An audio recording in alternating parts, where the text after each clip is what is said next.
In the heart of Anatolia, amidst the fading remnants of the Seljuk Empire and the rise of new powers, a man named Osman I emerged. He would become the founder of one of the longest-lasting and most influential empires in history, the Ottoman Empire.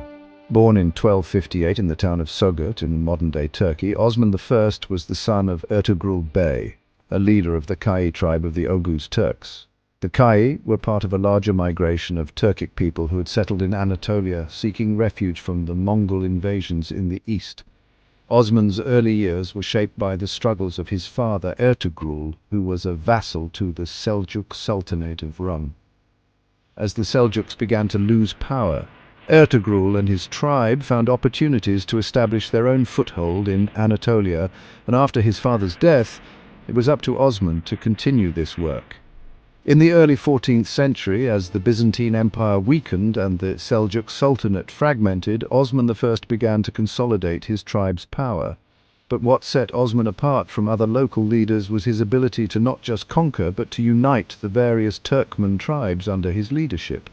Osman I, a charismatic and ambitious leader, extended his influence through alliances, strategic marriages, and by leading successful military campaigns. His rise to power came during a time when the Byzantine Empire was vulnerable, especially after the devastating attacks from the Crusaders and the Mongols. His first major victory came against the Byzantine fortress of Baphius in 1302, a pivotal battle that solidified his reputation as a capable and powerful leader. By the time of his death in 1326, Osman had laid the foundations for what would become the Ottoman Empire. Under his rule, the small principality, or Beylik, which was named after him, Osmanli, expanded rapidly. He established a military system that would become the backbone of the empire, the Janissaries, a powerful elite force of soldiers drawn from Christian communities through the practice of the devshirme. Osman's leadership focused not only on military conquest, but also on creating a stable administration. He organized the governance of his lands with the help of trusted advisors, and this strong administrative foundation would become the model for the growing empire. Osman I passed away in 1326 and was succeeded by his son Orhan.